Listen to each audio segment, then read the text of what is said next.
can now move on to the main ticket opening for the session, where we have great pleasure to introduce the Honourable Grant Robertson, New Zealand's Deputy Prime Minister, currently Acting Prime Minister.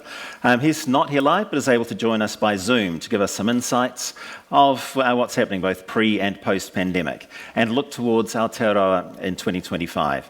Grant's opening remarks are going to be followed by a facilitated fireside chat with political reporter Jack Tame. We're delighted to have join us again.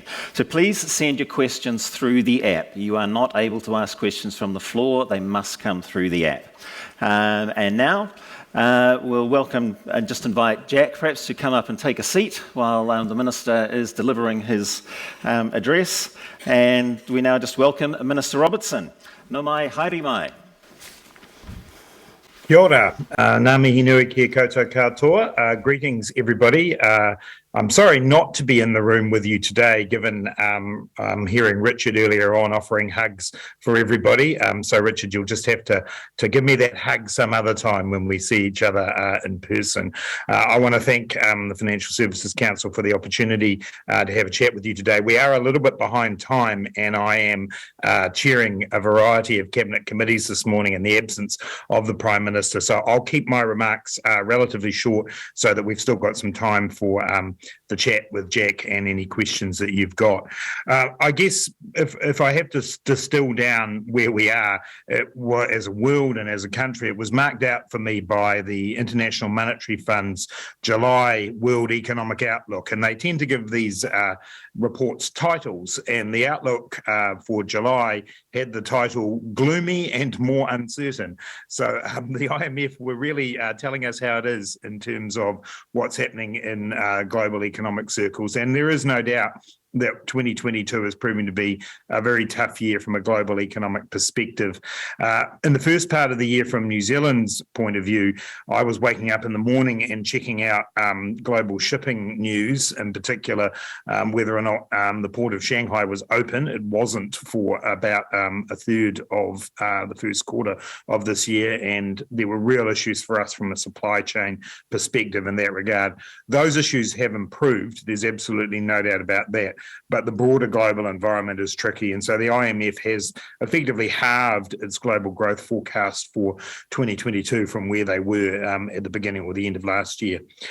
That's driven by the things that you all know about. Obviously, the ongoing impact of the war in Ukraine is enormous, and when I was up in Europe in August, the impact of that, particularly on the energy market, has just been vast, and you'll all be aware of the predictions around where inflation, for example, in the UK is going to end up with, I think, Goldman Sachs saying up to 22%. Citibank recently said about 18% was where they thought inflation would reach next year in the UK, and that energy crisis is significant, and it's driving some really challenging decisions. In Germany, they're debating in winter whether they do some industrial shutdown in order to make sure that there's sufficient energy for people to heat their homes. So that's the extent and the reach of the energy crisis that is enveloping Europe.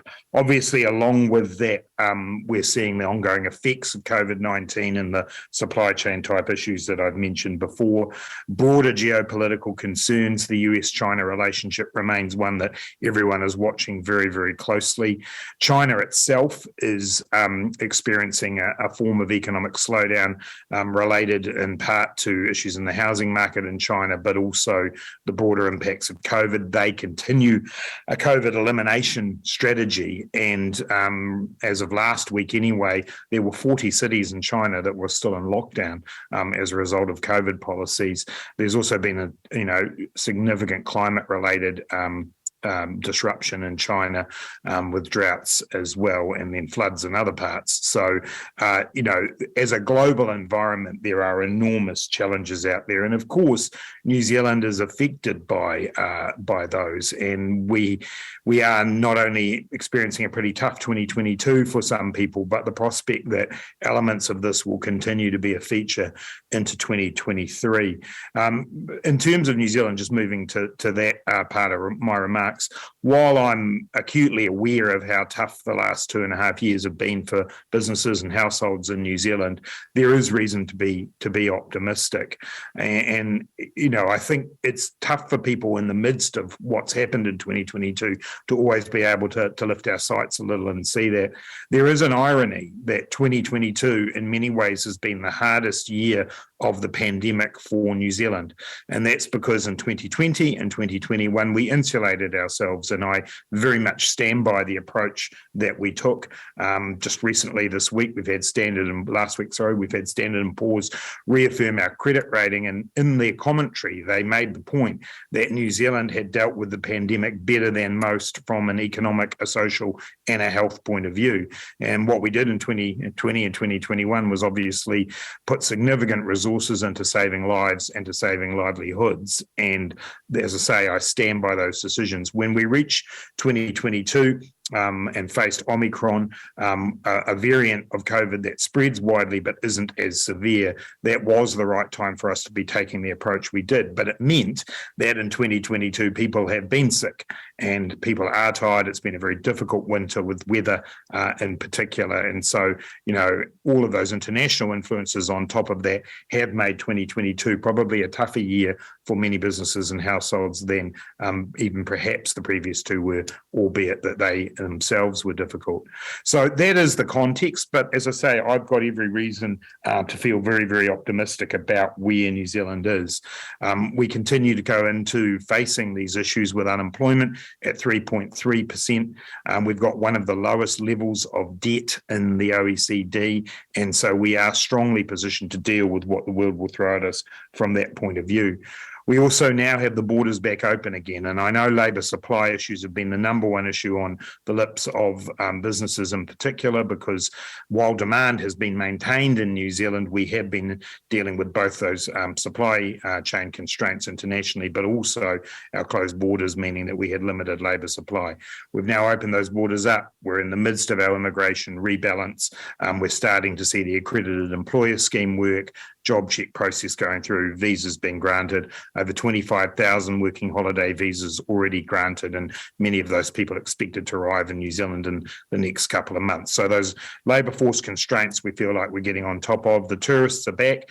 Queenstown, we saw a report last week, 80% of pre-COVID levels for the ski season. That is actually a remarkable achievement and a lot of pressure on those businesses in Queenstown, but they can look to the summer with considerable confidence with big bookings coming in. International students are coming back, and even within the first month or so of us reopening there, we're back to about 50% of pre-COVID numbers, and that will build up over time.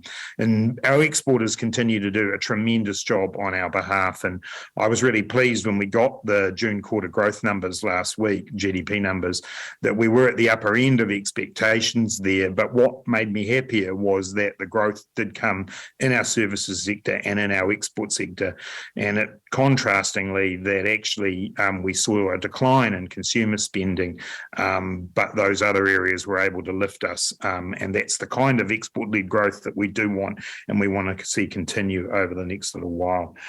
From our perspective, in addition to obviously supporting all of those sectors, we've got a big focus on implementing our economic plan, which in a sentence is to create a more productive high-wage economy that's low emissions and provides economic security in good times and in bad. And look, we've worked very hard to make sure that we've used our balance sheet to get through COVID. We will be, more focused and more targeted because we need to bring a bit more fiscal stability to the situation. But again, we're well positioned to do that. But we do want to continue to invest in the creation of that economy that I just mentioned. And if I can just pick up one element, and there's many I could, it is the importance of making sure that we see not only the challenges we've got to meet in the climate space, but the opportunities. And, we continue to want to invest in the areas where we know New Zealand can do well and do good at the same time. And that means renewable energy, it means sustainable agriculture, it means the things that we're good at, building on those. And our industry transformation plans that we're funding through this budget and future budgets are designed to be able to find those areas where we believe New Zealand has a distinct advantage that will contribute to a more productive, high-wage and low-emission economy. So that means sectors like the digital sector, it means agri-tech, it means advanced manufacturing, but it also means relooking at some of those other sectors like tourism to make sure that they continue to be sustainable offerings. So we're there investing in that. And underpinning that is the government's long-term program of reform to make sure that actually we make the most of what we have. And that includes our $60 billion investment in infrastructure over the next 5 years, the reform of our planning system, the reform of our water system, the reform of our health system. It's a busy program, but these are the underpinnings of what allows us to implement the economic plan that I've talked about. So I find myself sitting here now knowing that this has been a really tough couple of years for New Zealanders, and in particular a tough winter. But we are extremely well positioned, especially relative to the rest of the world, to be able to meet the challenges that the world will throw at us over the course of this year and into next year, and continue to be able to work towards that economic plan that I think will give New Zealanders advantages and a head start over many other countries in the world. So thank you for that. That's a pretty rapid fire look around the world, and I'm very happy in the next 10 or so minutes to take the questions that you've got. Kia ora koutou.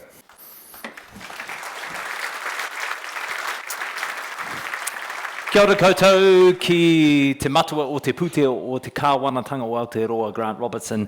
Tēnā koe, thank you very much for being with us, Minister. I think you are still with us for the next 10 minutes or so, and I want to pick up on the big picture stuff. You say domestically you have reason to feel optimistic about where New Zealand's sitting right now, but you describe some of those significant global pressures. So talk to us about timeframes. How do you see us sitting 12 months from now?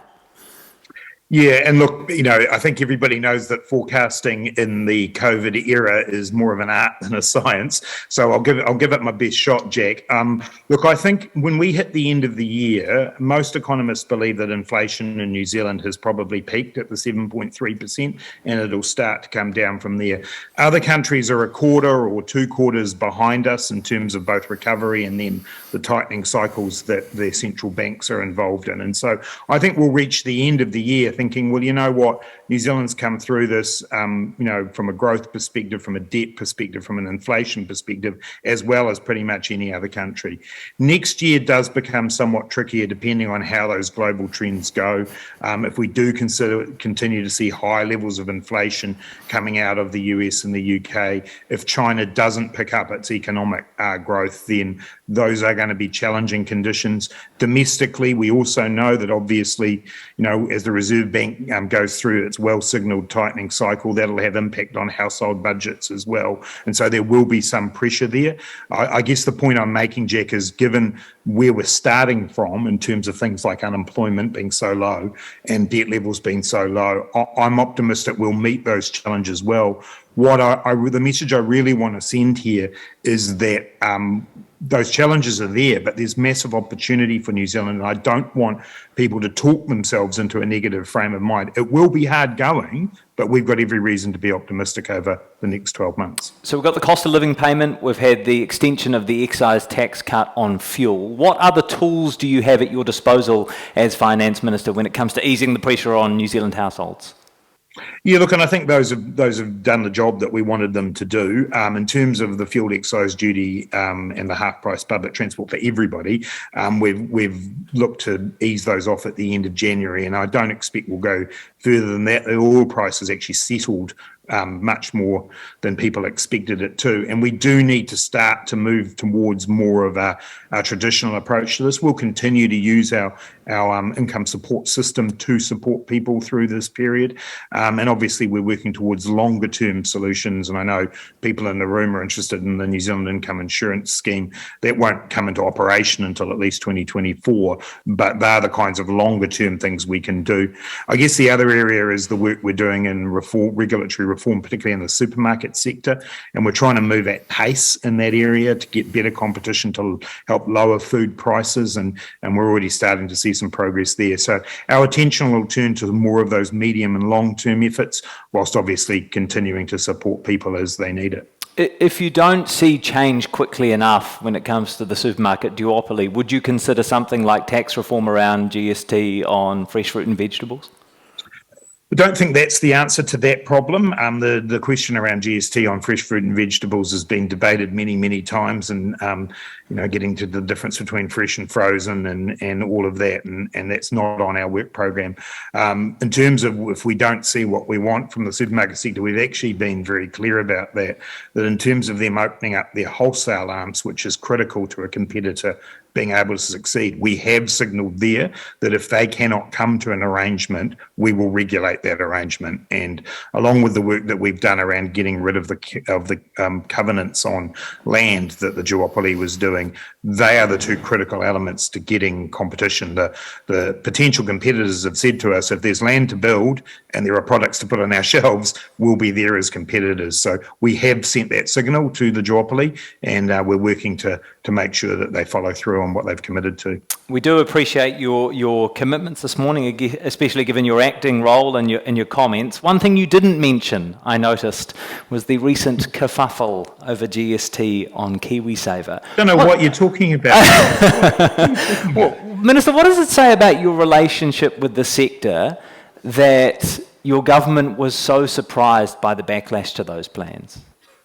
Yeah, look, and obviously this wasn't an area, the consultation bit of this wasn't something I was directly involved in. But, to be clear, there was a significant amount of consultation undertaken with the managed funds industry about the treatment of GST. And like most of the consultations we undertake with people, not just the financial services sector, but more broadly, there were a wide set of views.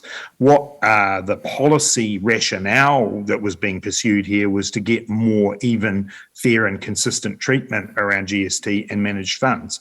And a proposal was put forward to do that. Particularly for smaller players in the industry, this was seen as a levelling of the playing field. Then when we get into the implementation of it and those who are going to benefit from the levelling of the playing field say, well, actually, we don't really want what you've done, that starts to take away a big part of the rationale. And then secondly, I think the reaction that we did get was beginning to undermine people's confidence in KiwiSaver. And for me, that's not something I ever want to see. I'm extremely proud of the work that Labor has done going back to 2007 over KiwiSaver. And so therefore, once we saw that, there was no point in pushing ahead with that. But the actual rationale was developed in consultation with the managed fund sector, albeit with varying views about how to create a level playing field. I suppose I'm less concerned with the rationale, and I think about the comments from Minister Parker shortly thereafterwards, where he expressed surprise at some of the pushback from the industry. And I just wondered if you could speak to us a little bit more about your relationship with the sector, given he was so surprised. Well, look, I think broadly speaking, our relationship with the sector is pretty good. We've worked over a period of time to ensure that there are good, conditions in place for the growth of retirement savings in New Zealand. And, I'm as you know, a very regular attender at this conference and have regular meetings with people within the sector. Those who are directly involved in the regulatory side, such as Minister Clark and Minister Parker, also do, and I believe you'll be hearing from Minister Clark later in the day or this evening. So look, I think the relationship with the sector is good. I think we'll all, it won't be a great surprise to you, Jack, to learn that the way this played out is not ideal and not what we would have wanted, but we'll take the lessons that we can from that. And in the end, as I say, the best public policy ideas can sometimes be undermined by implementation, and the worst public policy ideas can sometimes be saved by good implementation. We'll learn our lesson from this one. Submissions for the income insurance scheme have been released, and some of the firms at the big end of town have expressed their opposition, firms including Woolworths, Freightways, Auckland University, ANZCO. To what extent have submissions impacted your vision, and why is now, when Kiwi households are facing significant pressures, the right time to introduce this scheme? Well, on that latter point, we're not. So the scheme, as I've said in my introductory or in my answer to the first question, won't be operational till at least 2024. This is a significant change in terms of New Zealand's social security framework, and I recognise that, and we want to make sure that we get it right. In terms of the first part of your question, look, we obviously listen to the submissions that are made, but we're also quite clear that there is a gap in New Zealand's social security system. We are an outlier internationally in not having some form of income insurance. And both the previous national government after the Canterbury earthquakes and ourselves in the wake of COVID have had to come up with ad hoc means to try to support people who find their circumstances changing very, very rapidly and losing their jobs. And so we would rather have a part of our social security framework that's been missing filled in. The exact detail of how we roll that out, how levies work, how we deal with all of the different employment arrangements that people have, that's what we're working through now. But I firmly believe that this is something that particularly low and middle income New Zealanders will benefit strongly from. We've included health conditions and disabilities in our proposal. That is a little different from some other jurisdictions, but we think it's a gap also that we should fill. And then finally, Jack, this remains a proposal that came forward from Business New Zealand and the Council of Trade Unions together, working with us as part of our Future of Work Forum. So we're acutely aware of the fact that this is something that all parts of the economy, as it were, wanted us to fill the gap with. We no doubt will have dispute over details, but I still think it's a worthwhile endeavour, albeit one that will take our time to implement. Minister, I know you've got to go in a couple of minutes, so I'm going to wrap up with two final questions. The first regards sentiment. This has been a winter of discontent for many Kiwi firms and households. I wonder, given those global pressures aren't going to be easing anytime soon, how do you go about reversing the doom and gloom? Well, as I gave a speech last week, and I made the comment when I gave it, some people in the room will have no doubt been there, that I don't normally give titles to the speech I give because I think that's sort of grandiose. But in this case, I wanted to, and that was the title, The New Zealand Economy, The Case for Optimism. If we actually look at the numbers, New Zealand's in a good place here. It's been hard. It's been tough. The government's walked alongside businesses and households to get us through COVID far better than many other countries in the world. And now we stand here with a host of both natural advantages that we have, but also opportunities as well. So you're going to hear me banging the optimism drum. It doesn't mean that I can change the direction of the world, but it does mean that New Zealand's place in that is one that we should be more optimistic about. Last week was interesting. We removed the requirement around some of the mask wearing requirements and some of the isolation requirements. I've been to Auckland a lot over the last year or so, and I wasn't sure that everyone in Auckland was entirely following the mask requirements, but the change in attitude that I felt from people last week, knowing that it marked a turning point for us, that we can look with optimism to the summer, that we do have this the borders reopening. So, yep, challenging times, Jack, but New Zealanders need to remember that we're in a really, really good position here, and we can build on what we've done over the last 2 years. Minister, we're heading into an election year. I'm sure you are as aware of the polls as I am. Yeah. Come budget 2023, there is going to be significant political pressure at play. How do you reconcile your short-term political incentives with a more judicious fiscal approach? Look, I've been really clear, and I was clear at Budget 22 and the speech I gave last week as well. We expended significant amounts of money through COVID to save the lives, to bolster the health system, but also to support businesses to save jobs. We do need to be realistic that we need to move ourselves back to a more stable fiscal position. But actually, it's a balance. The worst thing I believe we could do right now is austerity level cuts to public services. That would get you into surplus quicker, but actually it would make the problems we think we're trying to solve even worse. So we'll continue to take the balanced approach we have of investing strongly in the areas where we know we need to, that will help us in our post-COVID recovery, but at the same time beginning that journey back to a bit more fiscal stabilisation. That means that choices will be tough during this next period, including in Budget 2023, but there's a balance to be struck there, and I'm pretty confident we'll get there. Finance Minister, Acting Prime Minister, Te Matua o Te Pūtea, Grant Robertson, tēnā koe. Thank you very much for your time. Kia ora, Jack.